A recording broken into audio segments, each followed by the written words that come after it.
Really, the secret we had discovered is that if you commit a nonviolent crime, you have a 9 in 10 chance of getting away with it. Oh. I was there with the police chief, hung up a camera on one of their busiest roads, and within the first hour, a stolen car drives by. No way. Every single flight I take to LA generate roughly $50,000 of AR.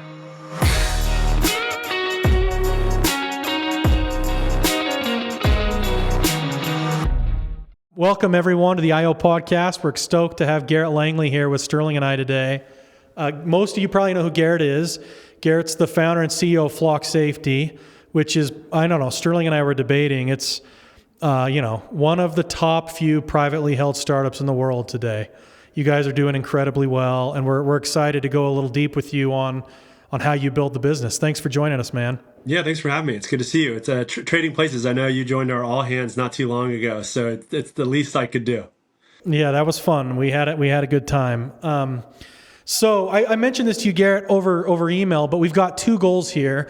One is to give very tactical, candid advice to other founders who listen to this. We think other podcasts do a good job of VC and late stage advice, but we want to kind of go into the nitty-gritty details of operating a little bit.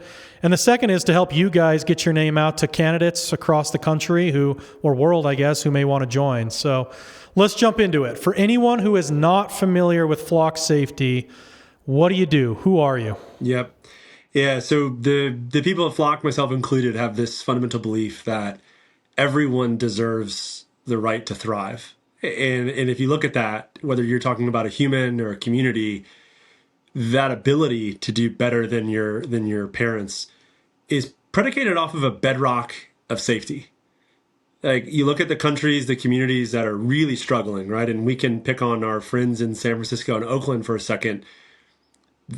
When safety was eroded, everything started to fall apart. And now the cool thing is San Francisco brought Flock in, and it's actually on the up and up. Which I'm happy to take a little bit of credit for helping out a pretty important city in America. But I'd say that is our North Star, which is what will it take in some combination of technology, people, and policy so that everyone has the right to thrive.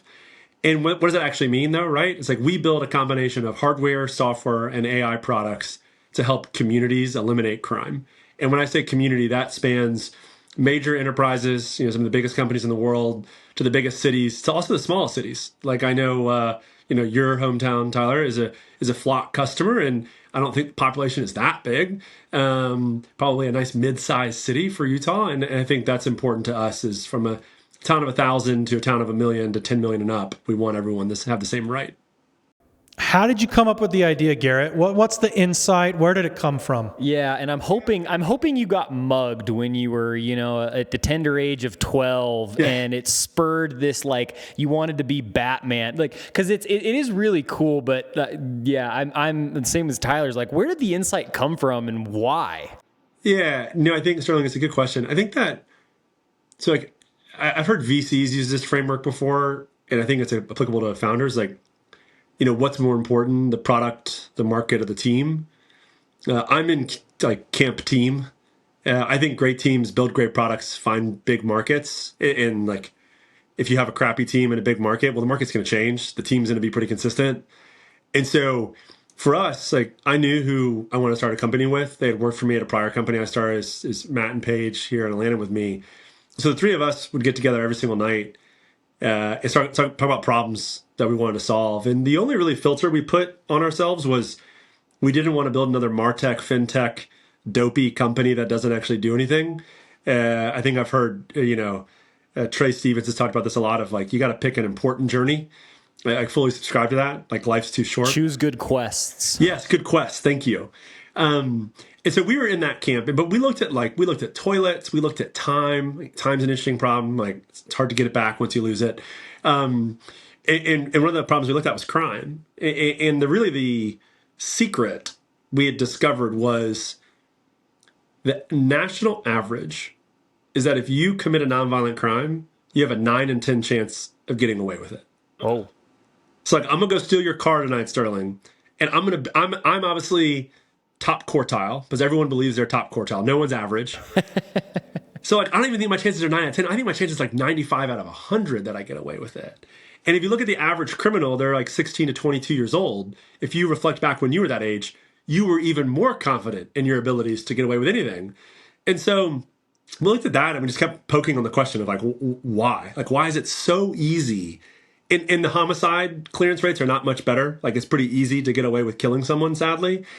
And so you look at that and you go like, well, what's the why? And one argument would be apathy. Like, there's no energy to go solve the crime. But what we found is that it was a lack of evidence. Like, and then if you could solve that, it would be quite interesting. Now, to your root question, though, like, my neighborhood was the victim of quite organized crime.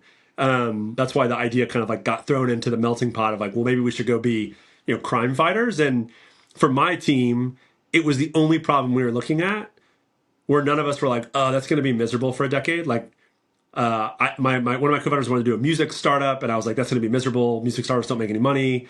Paige wanted to do something in healthcare, and I was like, oh, I don't want to do that for a decade of my life. So crime wound up being the only one that no one hated.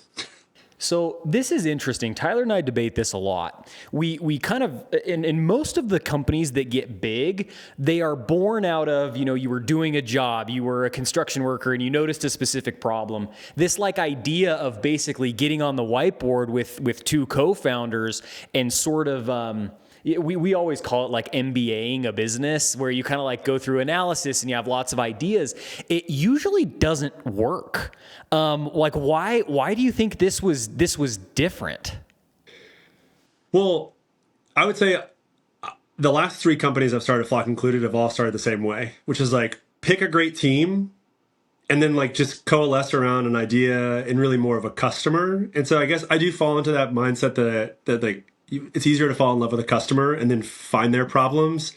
And like building technology is not that hard. It's like much harder to fall in love with a customer, I think, and like stick it out. So I don't know. Like I've never built a company that I have an experience in. I've never had a real job. So I guess like it'd be hard for me to go build a company that's relevant to some job I had. But I also think there are MBA ways to go about it, right? Like I'm a fan of the Peter Thiel mantra of like, go build a monopoly. And look at my space that I'm in. The last company to go public was started 43 years ago in my space. Yeah, wild. There's no competition. And Garrett, by the way, the reason for that MBA thing, I think, is not just because it's an MBA on a whiteboard, but because it means that maybe there's not an insight. But that's the root reason, is if anyone can come up with it, then maybe there's no insight. But I actually think it's worth diving into it here because, yeah, you guys were smart people with a proverbial whiteboard, but it does sound like you might have actually uncovered an insight that the market had not uncovered that you were getting to. Do you agree with that? I would actually argue that we were incredibly loose on what the product did and what customer we served. And we're very focused on this problem of like, why is crime so easy to do? And so I think, Tyler, like if you look at our seed deck, we actually only had one slide. And it was a mugshot of a person that our kind of like initial prototype had put in jail. And I remember Gary Tan and Alexis, when they were running Initialized, they led our seed. They were like, what do you do? And I'm like, that's not why I think you should invest in this company. You should invest in this company if you think that this should happen. If you think that if you commit a crime, you should be held accountable, I'm going to go solve that problem ruthlessly. And the original pitch was to sell to property managers. We have 0 property managers as customers. The next pitch was to sell to neighborhoods. That's like 10%, 15% of our revenue. Like nowhere in our pitch deck in the first 4 years of the company was it like, we're going to service the largest retailers in the world. No way. But like they have a big crime problem. It's like we just kind of stumbled our way. And it's like, oh, like that's a problem for them. So this is fascinating because you still end up in the idea maze. You just get started at a little bit of a different point than most founders normally do. Is that would you think that's fair, Garrett? Yeah, I think so because like I don't know. I think it is really hard to build an innovative company in an industry that you have experience in. Like I think it's really hard. I think you're right. You're too smart. Like, you know of all the reasons not to do it. Yeah, curse of knowledge.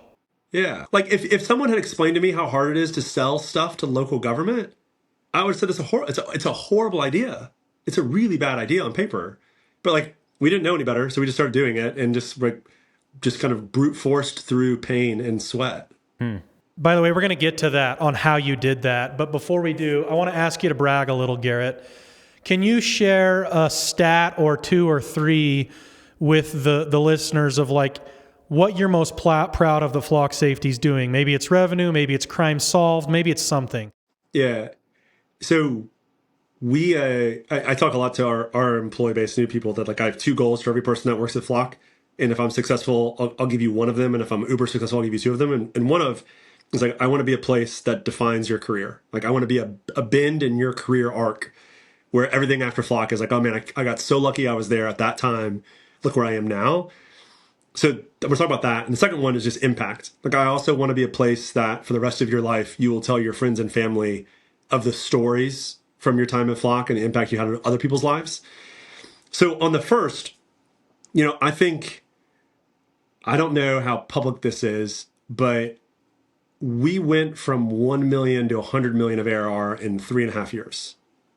That's pretty fast. That's pretty fast. Like, look, I'm not Wiz. I would love to be Wiz. They built something incredible.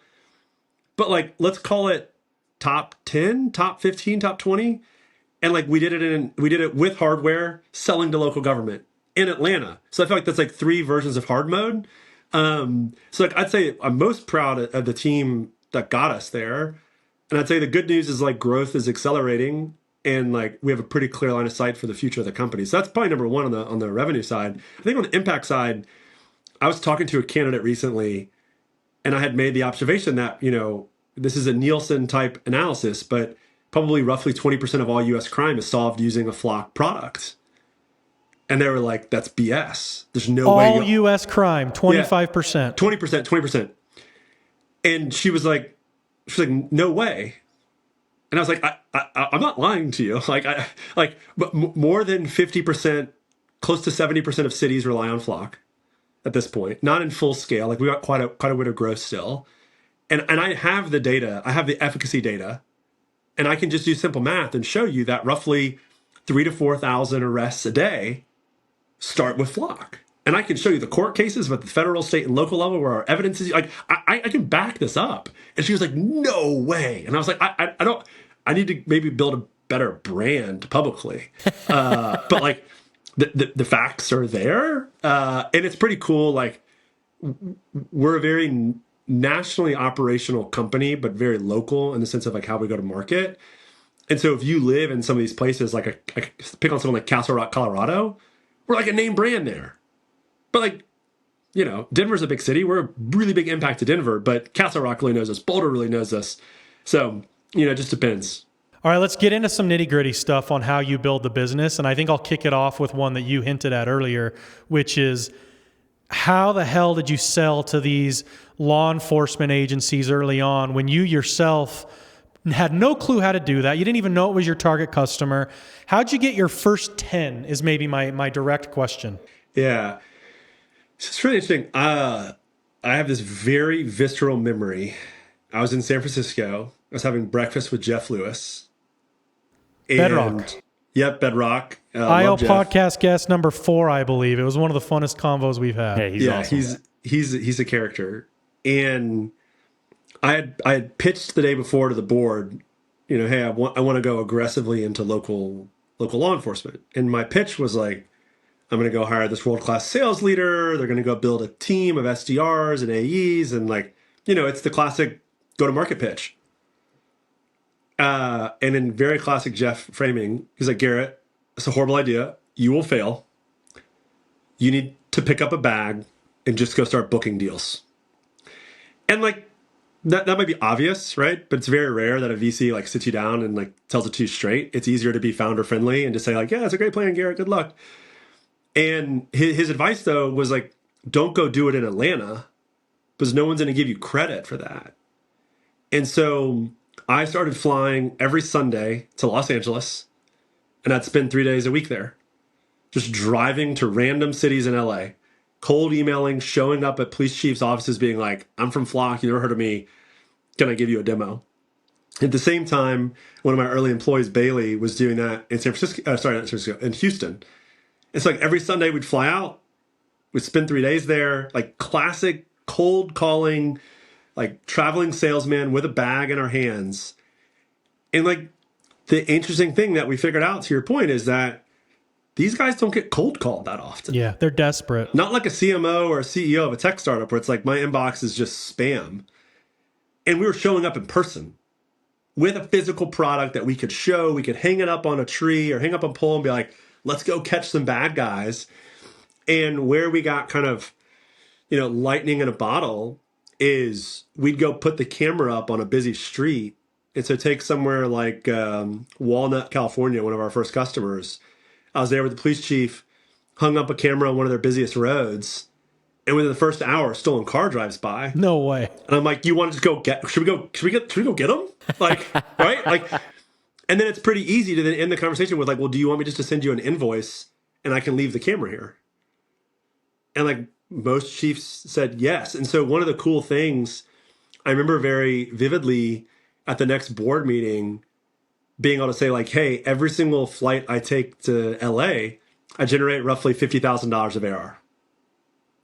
And like that starts to begin like your repeatable sales motion of like, okay, well, if I can do it, maybe 30,000 a week is the right target for someone that like, isn't the founder. But yeah, it was just brute force, nothing special. If you had handed it off to a sales leader, would Jeff have been right that you would have failed? Totally. Because how many at scale SaaS companies do you know whose predominant go to market is boots on the ground, door to door sales? It's not common anymore. I mean, some of the people in y'all's backyard, like Vivint, did that. Like that was a really successful motion for them. But like, okay, I found one. So Garrett, the company that I'm a CEO of, we do the same thing. Everyone's on planes 3 days a week in territory, showing up to people who don't get a lot of people showing up. And it's magic. It's hard, but like it's magic. No, I mean, you certainly, I don't know how big your sales team is. It's hard to find people that want to do that anymore. It's way easier to be an inside AE with 3 SDRs. Like, but they're out there. They're just hard to find. And whenever someone's touched, just inbound, they don't want to go do that motion anymore. They're all trying to get away from it. And but it is truly a magical motion, one that I always preach gets more valuable as time goes on, as things get more and more automated. Like showing up in person with your box of cookies is gonna be something that people just don't want to do. I mean, no, I think to that point, I still travel probably 80% of the weeks of the year. Do you, I know Tyler spoke at your company meeting, and one of the things that he was talking about is he referenced some type of a goal that you have for weekly, customer or prospect interactions. Is that something that's like codified, or is that just something you sort of strive for? On a personal level, I interact with a customer every single day. I don't know if a day has passed that I've run the company that I have not on a one-on-one basis interacted with a customer. Like I had 3 customer meetings already today. And all of them in person. And I think the executive team embodies that same thing, whether you're the CTO or the CRO, it doesn't matter. Like, I think it's very hard to build a successful company without a level of customer obsession. That feels kind of strange. It's why, and this is very intuitive, but it's why Jeff was right. If you hand this stuff off, you don't get the product feedback you need, and you're the founder. You're calling all the shots at the end of the day. That feedback loop has to be instantaneous. Yeah. And then if you can't make something repeatable, you don't have the product market fit. You need to keep iterating and iterating and iterating, and it's so tempting to want to outsource it. And it's like, well, I get a rep, or I get a great sales leader. It just doesn't work. But it's a tempting idea because who wants to get on a plane to LA on Sunday night every week for long periods of time? It's just hard. Well, I think early on too, and I didn't come up with this idea, but I definitely abused it and it stretched it as long as I could, is like fully subscribe to the idea of like a sales assistant. And like our early AEs were really glorified sales assistants for me. And that actually worked really well. It was like I could go do the pitch, they could learn directly from me. They would own all the follow-up and finish, which is still like not easy, not guaranteed, but really like up until we probably had 30 or 40 sales reps in the field, like I would spend a lot of time with the new reps in the field for their first month, helping them book meetings, give the demo, push the product. And I think that was really important.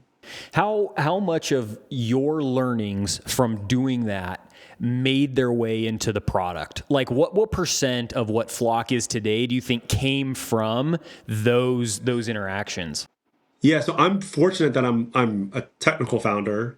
So I mean, I'd be writing code in between meetings. Like I got to go make this change, right? So I mean, look, I'd have to look at GitHub to see, what percentage of my code is still out there. I know that the engineering team revoked my access to GitHub a couple years ago, which was a painful graduation point for me. Because I mean, I would like push code on the master branch straight to production. So I'm like, I don't have bugs, I'm fine. It's like not a healthy way to run a company long term. But no, I mean, pretty material. But it's like we just go spend time with customers and then change the product on the fly. And we still do that today as a company. It's just less me. Like I'm a huge fan of get 3 engineers and a PM on a plane and let them go spend a day with a customer and like build product right there with them. I do think that's one of the core insights of the sales thing we're talking about, the founder sales motion, which is that it's actually indistinguishable from product management. That's what good product management is selling, basically. Yeah. And then building it. All right. I would love to get a few hardware lessons, Garrett. What are some of the mistakes you've made or top lessons you've learned having to ship a hardware product tied to software? I know that's openly a vague question and we can go more specific, but do you have anything you'd share for hardware founders? Yeah. I remember Eric from Pebble, shared this point of view that he feels like he articulates the failure point for Pebble was how hard it is to forecast consumer demand and then the working capital required. And like, it's just really expensive with a lot of unavoidable risk. And so I think the thing that we were intentional about is making sure that the products we deployed, our bill of materials was incredibly small compared to the revenue of the product. Doesn't necessarily mean that our gross margin is 99%. I'm not saying that. I'm saying the bill of materials, which is where you have to put working capital, where you have to put CapEx. And so like we're fortunate that, if you look at a bill of material ratio to even ARR, it's multiple X. And if you look at it on like a TCO or a TCV of a customer, it's probably, 10 to 20X. And so we still have all types of like gross margin, headwinds as a hardware company that's digging holes and is processing billions of hours of video a day. But that was probably like the biggest learning was that if you're going to go down a hardware-enabled SaaS business, it's very easy to become upside down on your working capital if you're not thoughtful about it, and then also not thoughtful about prepayment. And so, we're fortunate that our customers pay upfront, often for the full life of their contract. So from a free cash flow, was that hard to convince them of, Garrett, or is that just kind of a natural ask? Like, did you have to work hard to get that upfront payment? I mean, people like to pay as little as possible. And we just looked at our own balance sheet and said, like, we can't finance. Even today, even with we have a lot of cash on hand, we just raised a bunch of money. It still is prudent to force the customer to say, hey, like you got to pay up front. I got to go do all this work. I got to dig the hole. I got to install the camera. I got to build the camera. I got to manufacture it. I got to ship it. Like you're going to pay me as soon as service is delivered. And then I think the other thing too, Tyler, that maybe my engineering teams would disagree with me. We treated hardware development like software until like we couldn't. And on some of our products, we don't anymore. But for most of our products, because of the business model we developed, I think Peloton did a pretty good job of this too. Our customers have no idea what version of camera they're on. They think they have the Flock camera. We're on version like 4.6 or whatever. If you look at Peloton's the same way, you'll notice these like slight design changes depending on like what time of year and what year you bought your Peloton, but you still get the Peloton bike. Now they do major changes. I think they've done 2 bikes in total, but like I think you run a risk if you try to copy Apple and say like, oh, we're going to ship a major update every single year. It's like, oh, that's like really hard, particularly when you're early on. And so we did all the things that people said were wrong. We hand built every single camera. We had our PCBs manufactured. We weren't like hand etching PCBs, but everything was built by hand for the first probably 1,000 cameras. And I think that was smart because like we optimized for rapid iteration, not for ease of building or anything else. At your other companies, did any of them have a hardware element or was Flock the first one? Flock was the first one. Well, congratulations. But so that's, how did you think about the role of venture? And did you think about it differently because you knew Flock had this hardware component? And by the way, when Flock was doing this, the conventional, or when you first started, the conventional wisdom is, venture doesn't touch this stuff. Like, we want high margin SaaS, like, it was just very different. But how did you think about raising money for Flock, being a first-time hardware founder? Yeah, I mean, I remember sitting down with Matt and Paige, and I was like, look, if this thing works, we're going to wind up raising probably like $1 billion or something crazy. Like, it's just going to get more and more expensive. It's not going to get cheaper. And like, eventually it'll asymptote out because like our burn is linearly correlated to our growth rate. Like, most companies get efficiency through like scale. We get efficiency through like slower growth, which is counterintuitive, but actually like quite well fitting for venture.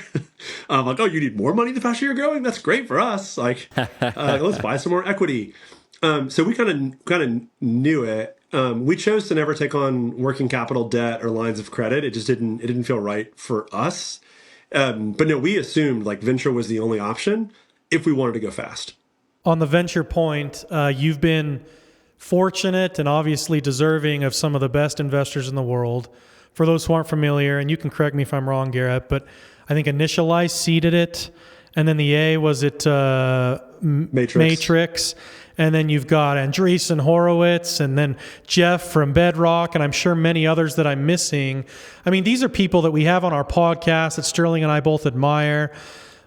How did you go about picking these investors as opposed to some of the others that I'm sure you could have gone with? How do you think through investor selection as a founder? Well, I heard that the deck at the seed stage was mind-blowing, and so everybody, he had 15,000 term sheets just from the deck alone. Yeah, I wish. So I think you're right. We've been very fortunate that we've broadly speaking, outside of one round, had our pick. Like we got to pick who we wanted to work with.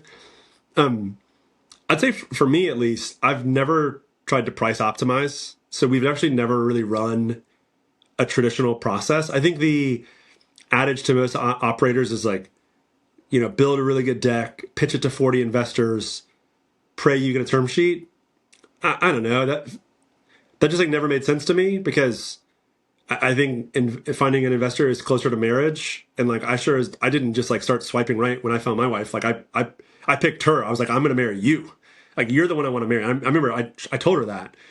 And like, I said, high conviction, like, that's the woman I want to marry. We've been together for 20 years. So I guess I'm a good picker in that regard. But I think the same thing is true on venture, which is like, we identified, where did we need experience? Where did we want like kind of a certain event? So if you look at the seed round, it was like, I thought the world of Gary and Alexis. I knew that before I met them. And they gave us a term sheet, we signed the same day. And same with Ilya at Matrix. Like, I sat down with Gary and said, okay, who are your favorite Series A investors? These 6 people. I was like, okay, great. Well, Ilya is an engineer. He sold a company. He went through YC. And he already has an opinion that cameras should be more smart. So he had like written a blog post of like, I want this company. I was like, oh, I'm just going to go pitch. And like, look, I probably should have done like a big process in theory, but like, I met Ilya. We had lunch. I pitched him in the firm and I signed the term sheet. And like, every round has largely been like, look at this last round we just did. I texted 3 people. I texted David George. I texted Neil. And I texted the team at Sands and I said, look, guys, we're going to raise a round. I'm looking for a fair price. Like, don't try to squeeze me. I don't need anything crazy. I need probably $200-300 million. Who wants to send a term sheet? And like, thankfully, they all said like, we would love to participate. This sounds like a great idea. And so I don't know. I think there's like it's similar to sales, I guess, which is like, people can smell conviction and can smell confidence. And if you just go in knowing exactly what you want, people are attracted to that. Well, and it doesn't hurt. The numbers don't hurt, right, Garrett? Maybe, but like, I don't know. I mean, yeah, the business has always done pretty well, but we've had plenty of bad, like, there was moments in time where our gross margin was quite negative. Mm-hmm. There's been moments in time where it's like, why are y'all trying to pivot into law enforcement? The neighborhood business is like ripping. So there's always, just like every other company, like we have tons of warts and problems, but like we've always had a plan, I guess. Well, I just think the message there for founders and investors, frankly, is like, This is a relationship game and this is a marriage, and you should be highly selective in who you get married to. And that water meets its own level. We talk about this a lot, and you should be able to find the investor that you want to get married to, and vice versa. Tyler, actually, I want to point because I was talking to an earlier entrepreneur, like earlier in the company. They're like about to go out there raise their seed, and he was like, "Hey, here are the 40 investors I plan to pitch." And I was like, "Cool. How many of them have you met before?" And he was like, "0." And I was like, "Dude, you're this is not the right approach. Like these people you're gonna be stuck with people forever." And so at least for me, like early on, one day a quarter, I committed to like IR, like spending time with investors, and I never shared numbers because as soon as you share numbers, you're fundraising. And I always just gave anecdotal updates, trying to show data points, trying to better understand what do they actually ask me questions that I feel smarter leaving the meeting. Like, do I feel like I'm pushing the business forward? And so I guess in theory, like the benefit of being able to run a tight process was also because I did spend time over the course of a year, meeting people, tightening that list, saying, hey, I'm going to go meet with 30 investors in one day or 10 investors in one day. That maybe is one that I'm going to keep for the next conversation. And I think entrepreneurs have this bad mindset that like, it is your job as a CEO to fundraise.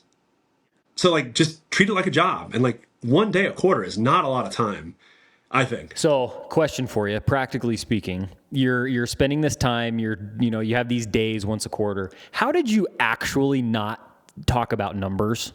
Because everyone, when you're doing they're gonna like try and get some sense. They're gonna say, well, share what you're comfortable with, but like, how big are you? Like, how did you actually not share numbers? I think you have to change the framing of the meeting. Because if I go, let's say I started a new company today and I emailed you guys as, hey, I'd love to meet. Yep. You're going to assume that I'm pitching because that's what you do. So I always framed the meetings as like, hey, maybe we've never met. I say, hey, I built this company called Flock. I've got a couple questions around go-to-market, product development. I'd love to talk to you about how your portfolio companies have solved that if you've got 30 minutes.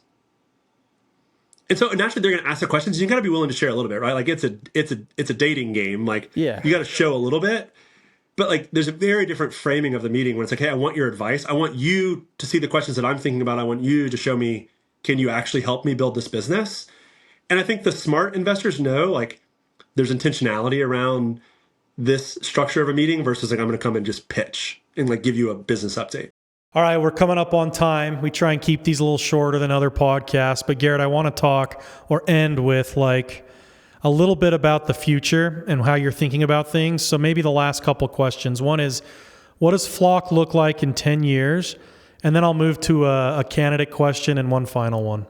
So if we're successful, which knock on wood, we'll keep up that path, in 10 years from now, America as a country is a dramatically different place.